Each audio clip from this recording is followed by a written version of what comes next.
आज पूरे देश में धर्म युद्ध शुरू हो चुका है। सनातन धर्म पर लांछन लगाया जा रहा है।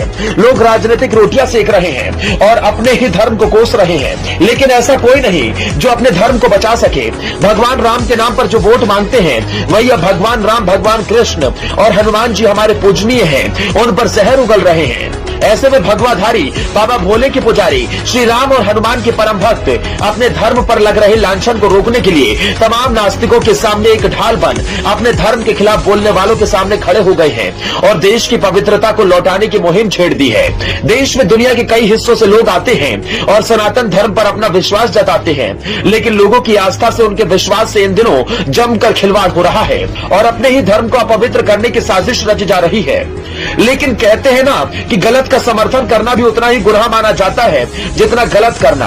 पहले बिहार के एक बड़े नेता और अब उत्तर प्रदेश यानी भोले और भगवान की नगरी के एक नेता ने ही सनातन धर्म पर दाग लगाने की कोशिश की और सबसे दुखद यह है कि अपने ही धर्म के पवित्रता को खंडित करने वाले उन नेताओं पर कोई कार्रवाई नहीं की गई। अपने वोट बैंक को बचाने के लिए अखिलेश तेजस्वी तो जैसे अपने धर्म तक को बेच देने को तैयार हैं।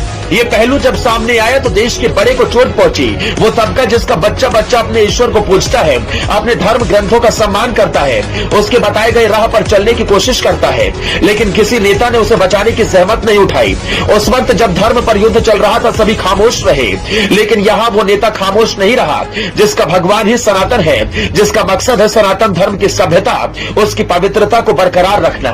और अब सनातन पर आंच उठाने वालों को ऐसा जवाब दिया कि अखिलेश यादव से लेकर राहुल गांधी तक की सिट्टी पिट्टी गुम हो गई और एक डर विपक्ष के जहन में घुस चुका है। उस डर का नाम है सीएम योगी आदित्यनाथ। जी हाँ, बाबा योगी ने एक ऐसा तमाचा विपक्ष के मुंह पर जड़ा है जिसकी गूंज से उनकी रातों की नींद उड़ चुकी है। दरअसल पूरे देश में जब सनातन पर कुछ लोग लांछन लगा रहे थे, तब योगी आदित्यनाथ ने सनातन को राष्ट्रीय धर्म बता दिया। अब इस पूरे बयान के बाद से विपक्ष की बोलती भी बंद हो चुकी है और सपा के मुखिया को विरोध का सामना भी करना पड़ रहा है।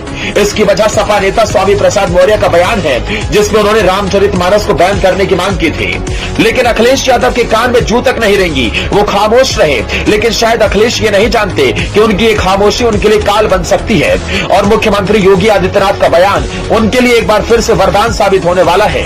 हालांकि अखिलेश को इस बात का डर भी है और शायद इसीलिए उन्होंने मौर्य से मुलाकात भी की थी, लेकिन मुलाकात के बाद जिस तेवर में मौर्य दिखे, उसने अखिलेश की छवि को धूमिल करने की कोशिश जरूर की। ऐसे में आगामी विधानसभा चुनाव, लोकसभा चुनाव और निकाय चुनाव में भी अखिलेश को इसका खामियाजा भुगतना पड़ सकता है, या यूं कहें जो हाल फिलहाल कांग्रेस का है वही सपा का भी हो सकता है। यदि अखिलेश ने अपने ही धर्म का, उनके लोगों का सम्मान नहीं किया तो एक सुनहरा मौका भी उनके हाथ से जा सकता है और भाजपा की हिंदुत्व नीति फिर से उन्हें सफलता के मुकाम पर पहुंचा सकती है।